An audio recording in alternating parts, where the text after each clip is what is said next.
Hello everyone, FPL Raptor here and welcome back to another video on my YouTube channel. In today's video we have my Game Week 29 free hit draft. I'm actually not currently activating the chip this week, I think I'll be playing mine in 34, but I thought I would still give you my thoughts around the best players to pick on a free hit for Game Week 29, and don't worry, it is not the exact template draft that everyone else is sharing, there are a few cheeky differentials in there. If you do enjoy today's video and you get any use out of it, please do smash that like button, and if you're new around here, make sure to subscribe as well. But without further ado, let's jump into it.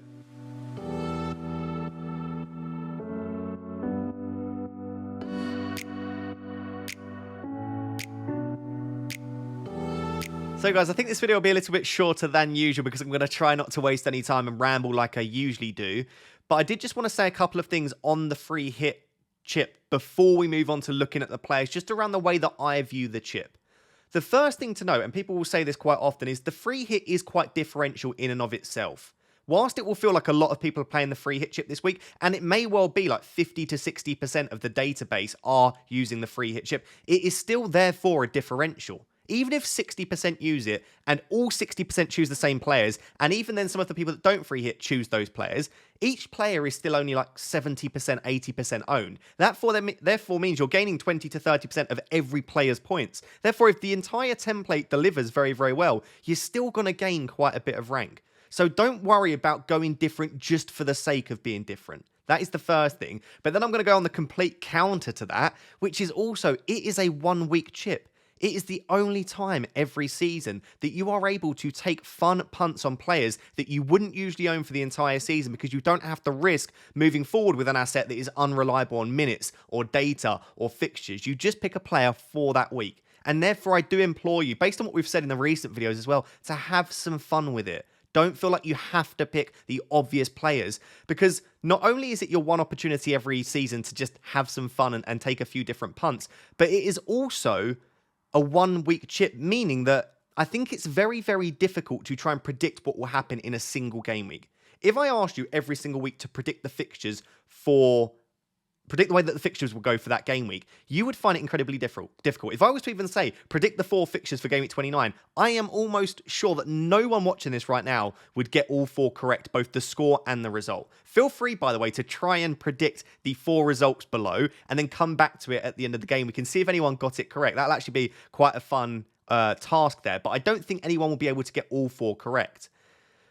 But when we're looking at a wild card, I find it a lot easier to say over the next 6 game weeks, I think Gusto will get some points. I think Palmer will get some points. But in a single game, like I said, it's so difficult to predict. So why not just go with your gut feeling? Data is significantly less important in a single game week prediction.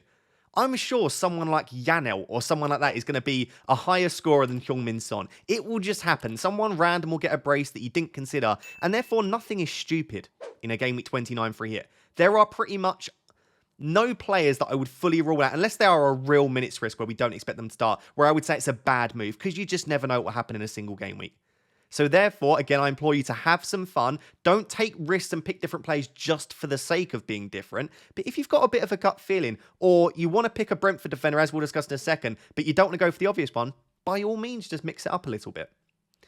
The good thing about a Game Week 29 free hit, especially for people that have been making maybe late transfers this season, is that money is not an issue, right? We don't have Haaland, we don't have Salah, and most of the defenders are pretty cheap as well. And that therefore means that all of the drafts that I've built and seen have more than 10 million in the bank, or at least most of them do. So team value shouldn't be an issue, but this draft has 11.6 million in the bank, so plenty to work with. In the goalkeeper spot, I genuinely think you could pick all 8 goalkeepers and justify it quite comfortably. I'm just looking at the fixtures here. I shouldn't really need to remind myself of 4 fixtures, but I think you could justify Trafford because Brentford have been pretty poor. I think you could also very easily justify Flecken because he probably has the best fixture on paper despite being away. So those 2 immediately. Luton and Forest, you can see that I currently have the 2 goalkeepers from the Luton Forest game in Sells and Kaminsky. I think that could potentially be a game where we expect 1 or maybe even 2 clean sheets there. Lots of people predicting tons of goals.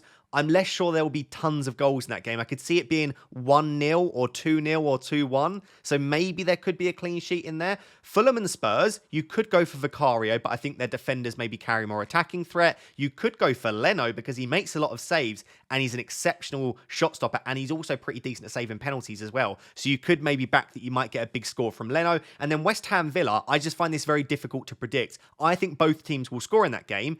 But could you see a clean sheet for either of them? Could this be a 1-0 kind of game where they almost cancel each other out? Especially with, and we're going to bring this up again and again, both teams playing in Thursday in pretty big, important Europa games. So I think we could see a situation where both teams are pretty fatigued and this could be relatively low scoring. So I think you could justify picking any of the 8 goalkeepers. But if you told me that there are goals for every team in every game and there are no clean sheets in Game Week 29, I don't think anyone watching this or myself would be that shocked. So I feel like you are just guessing as much as anything. And I mean, that is the case in FPL in its totality. But especially in this week, I feel like it is very difficult to predict who will keep a clean sheet. Therefore, I have targeted a game with my 2 goalkeepers where I think there could be a clean sheet for either of them. So I've gone for Sells and Kaminsky. Kaminsky's obviously got the home game. So maybe you justify it. Maybe he makes more sense because Luton are pretty good at home.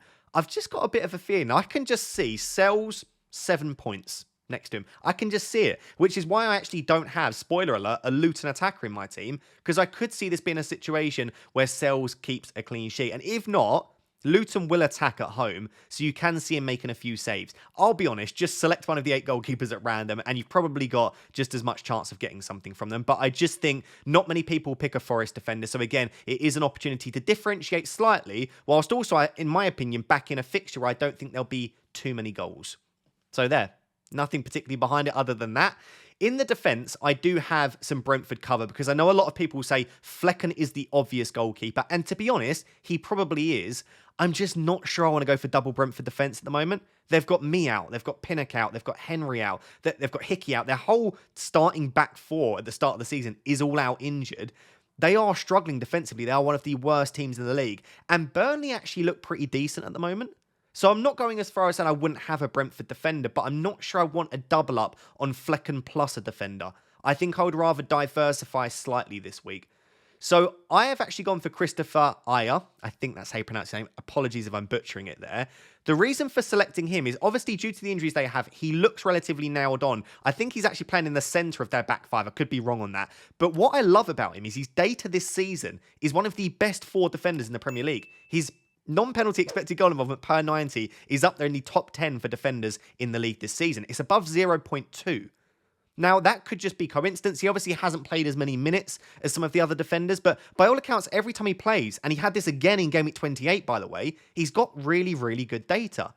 So what I call this in FPL is, or what some people call this, is variance tapping, right? So let's say you expect Brentford to keep a clean sheet. Therefore, you want a Brentford defender. Everyone will go for the obvious Reguilon if he's available, or maybe you'll go for the nailed-on Collins or Rorslev, but they will all be more popular than Ajer. Now, if I'm trying to variance tap, what I'm essentially saying is I don't know in any given week who's going to get the points. I think Brentford will keep a clean sheet, but so many random defenders just score in any random week. And if I'm only trying to predict a 1-week sample, I've got no idea which defender it will be that pick up points. So why not go for the slightly more lowly owned one? It's not going different for the sake of it. It's backing the fixture that everyone's backing, but for picking a different player just because you don't know who's going to actually get the points that week. Across a 6-week sample, if you was to say, I'm going on a wild card now, I need a Brentford defender for the next 6 weeks, I would say, I expect, if fit, that Reguilon will outscore all of them.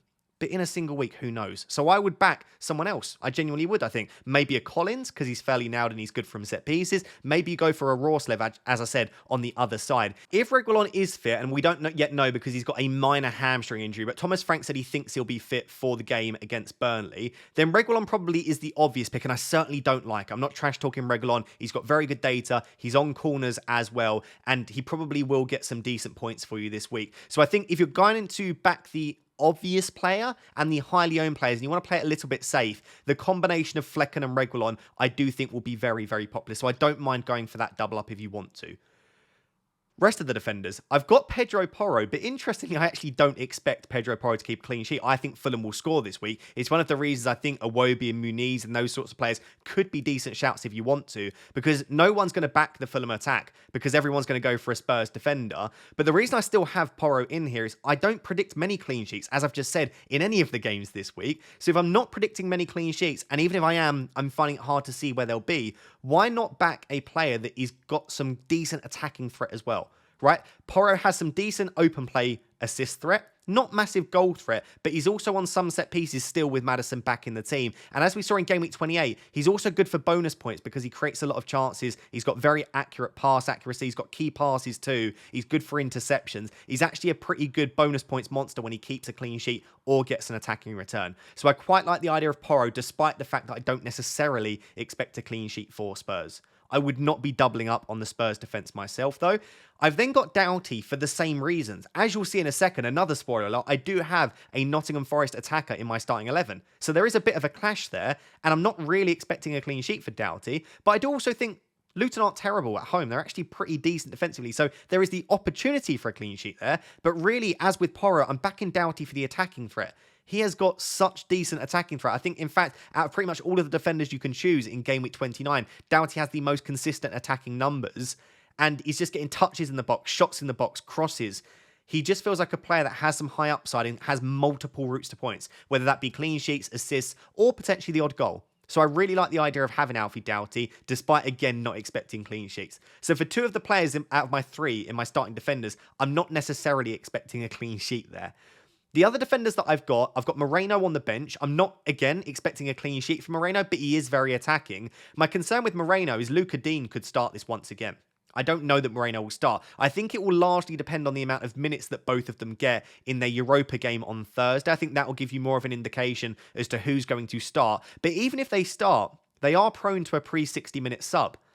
The thing about that, though, is if they do make 60 minutes and come off in like the 61st minute, that could be a good thing. West Ham score late goals quite often, and if it's 0-0 at 60 minutes, but then there's loads of goals in the final 10, 20 minutes, if you get that clean sheet banked, it could be a masterstroke. So I almost feel like the early sub with some of these defenders could be a genuine advantage as long as that sub comes post 60. So I'm going to keep Moreno in the team, but if you think Luca Dean will start, it could be that you go for Luca Dean instead of Moreno. But I still like the idea of going for one of them because of the attacking threat and also because of the chance of an early sub, which might actually be a good thing, again, as long as it's post 60. And I've got Nico Williams in here for the reasons that I spoke about with Sells. I think that there is the chance for a clean sheet, and I don't really back any clean sheets anyway. He's relatively cheap, not that you really need the money, but also he has in the past shown some pretty good attacking threat. We've not really seen that in recent game weeks, but we know that he is a fairly attacking player and he does have some quality in the final third. So if you did need to rely on him, which you probably wouldn't because you expect the players before to start, I don't mind him as a pick.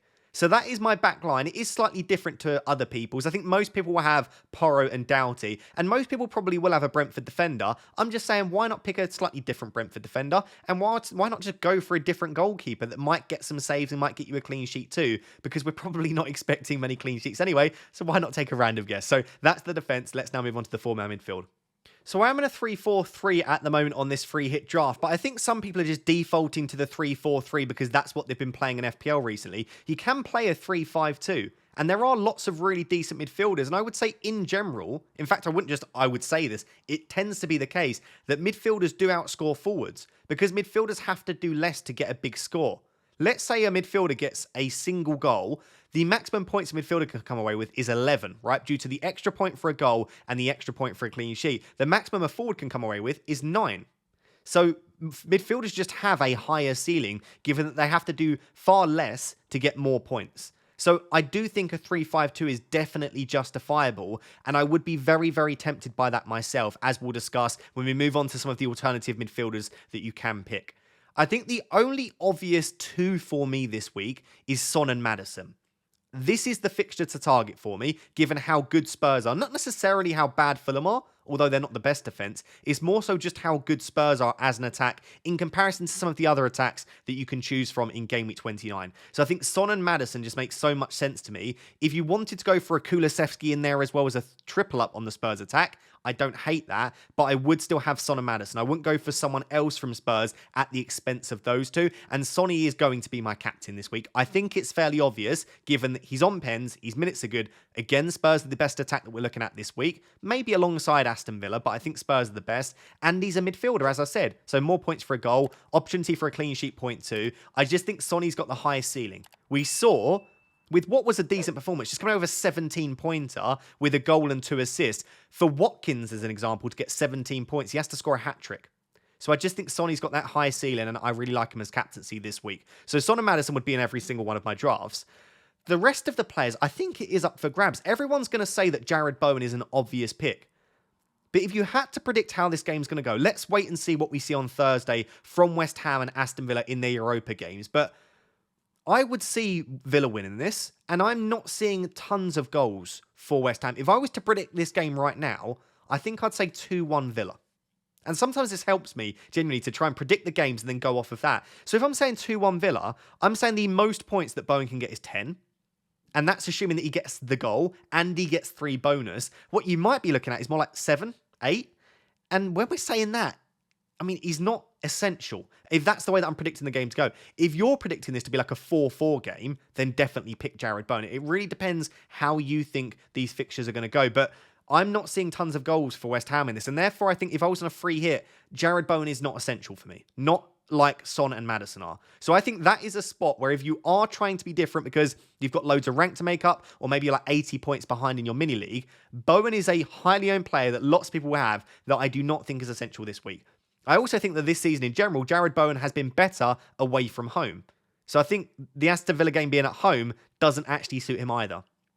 So I would have him after just trash talking him for 2 minutes. I would have him, but I don't think that's a spot that you have to like lock in and say it's just obvious to pick Jared Bowen.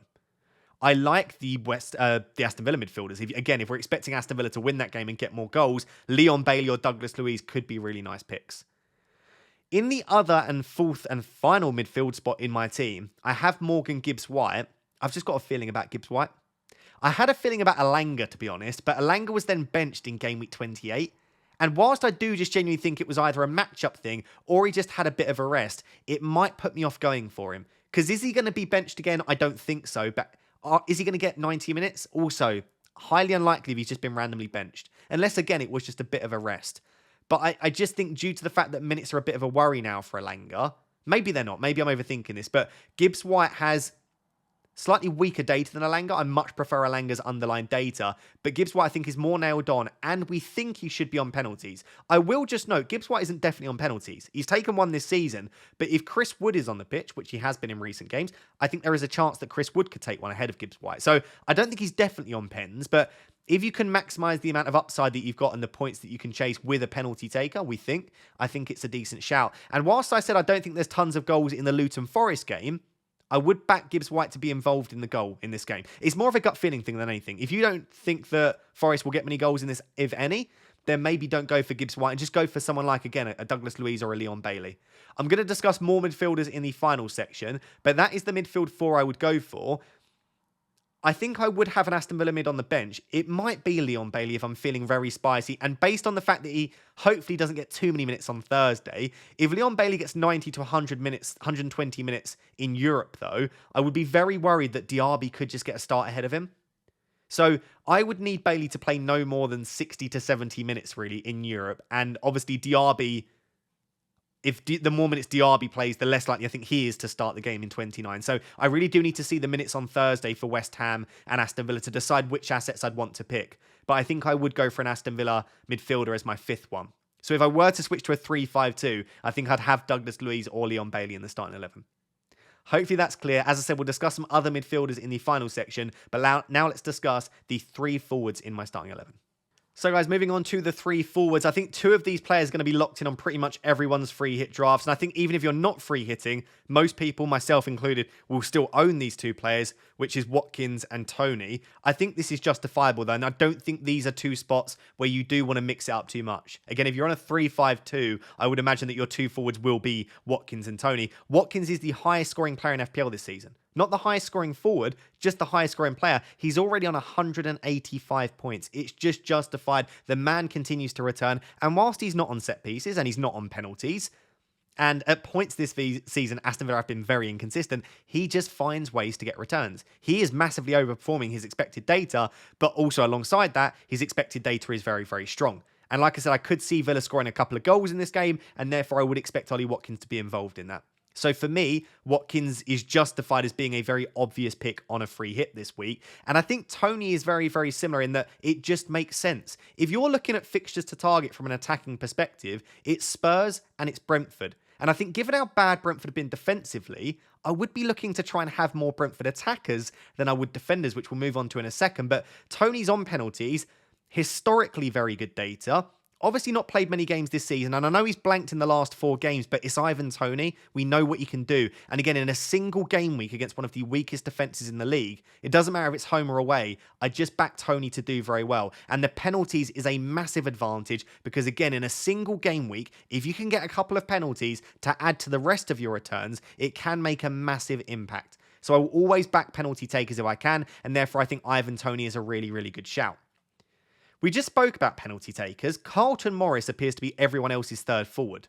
And I like it because I own Carlton Morris myself and I'm not on a free hit. But I don't think if I was on a free hit, I would have Carlton Morris.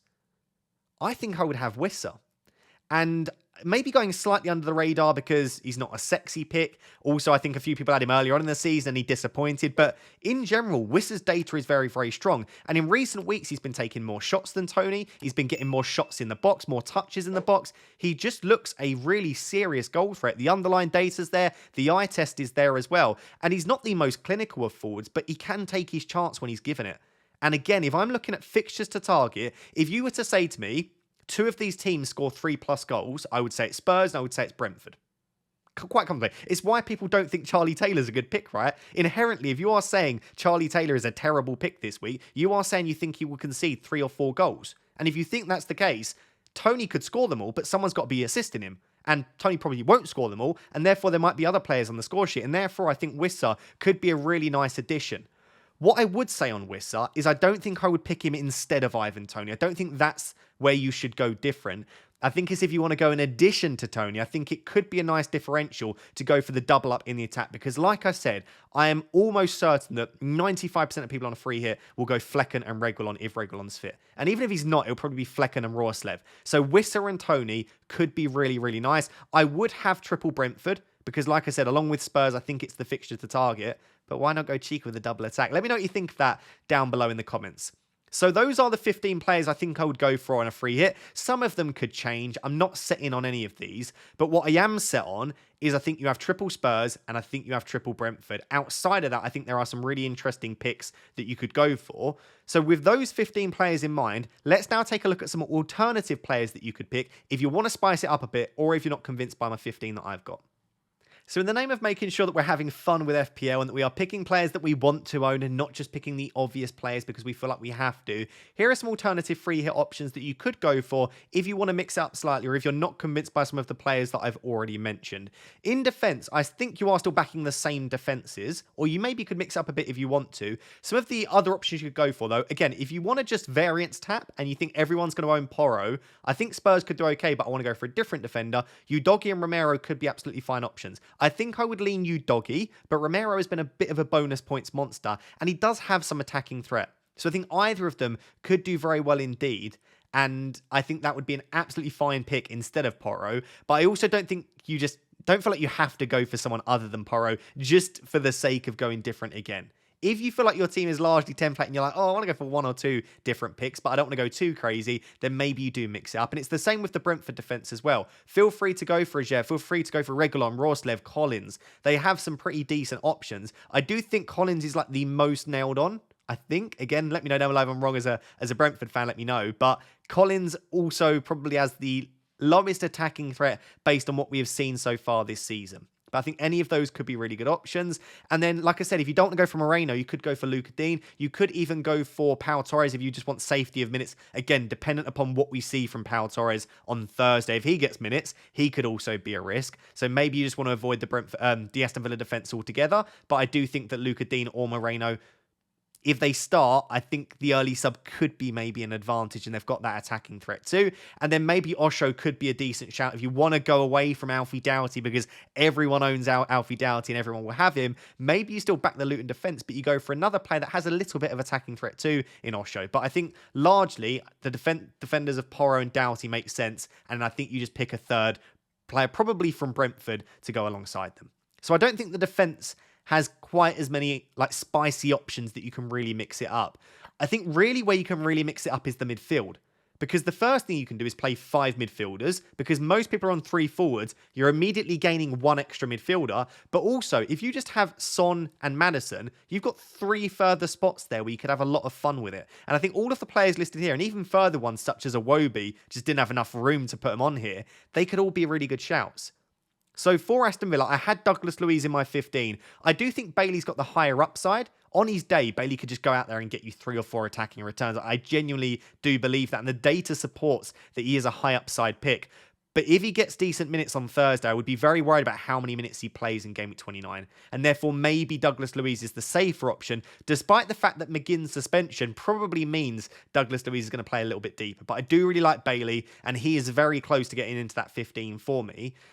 I also love Elanga. Elanga is a very high upside pick. Elanga is almost to Gibbs White what Bailey is to Douglas Luiz. I think Elanga is the better pick, but Gibbs White's on penalties and his minutes are more secure. But if you wanted to get risky, Bailey and Elanga are 2 players for me that have incredibly high ceilings. I've also got Paquetá here. I think the reason for him is he's probably on penalties, we think, ahead of Ward-Prowse. And his data actually across the last 2 games, and since coming back from injury, has been very, very good. So everyone's going to pile in on Bowen. Some people are piling on Kudus, who's another option here. But Paquetá could be a really, really decent shout as well. I'm just not a fan of Kudus because of the data. Eye test-wise, Kudus is exceptional.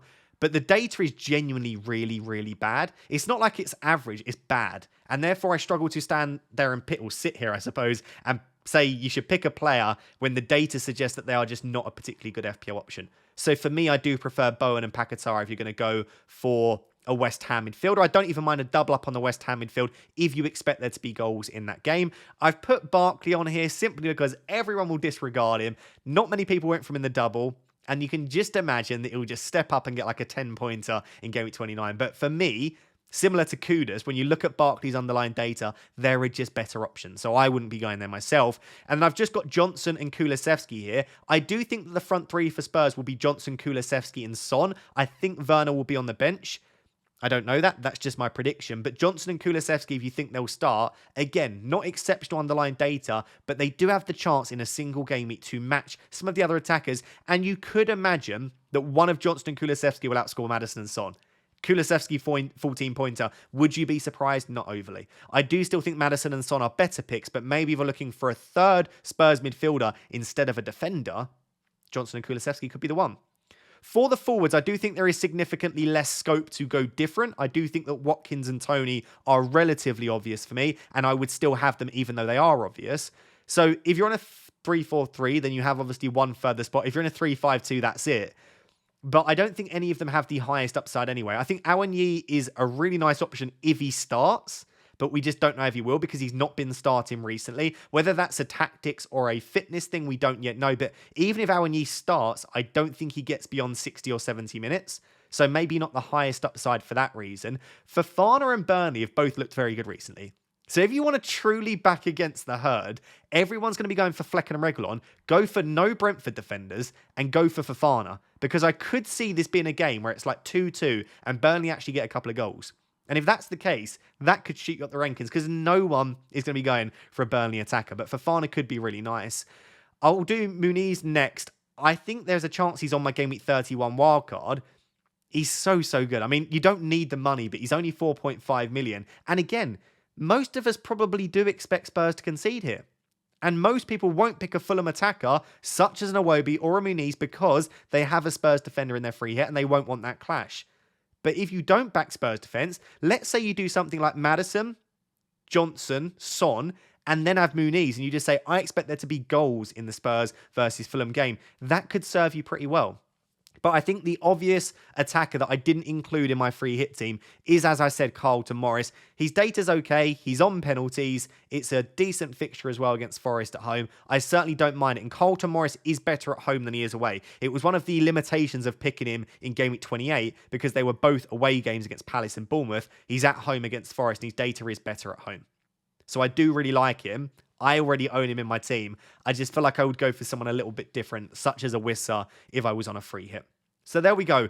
I've probably missed out some players. If there are any players that I've not spoken about today that you would like me to speak about, please ask a question down below in the comments. Let me know what your current free hit draft is looking like. But I think if you look at the 15 that I've chosen, you look at these, pick the players that you want, back the fixtures that you think will be high scoring or that you think there'll be clean sheets in, and you should do relatively well with your free hit. So guys, there we have it. That is my Game Week 29 free hit draft. Again, I am not on a free hit this week, so maybe you should give it some more thought yourself and take the punts that you want to. But that is roughly what I'll be going with if I was playing the chip this week. Just to confirm, I am likely to play the chip in either 34 or 37, depending on which way the doubles go. Thank you very much for watching. If you did enjoy today's video, please do smash that like button. If you've watched to this point and you're not yet subscribed, please do consider doing so. But until next time, thank you very much. Bye-bye.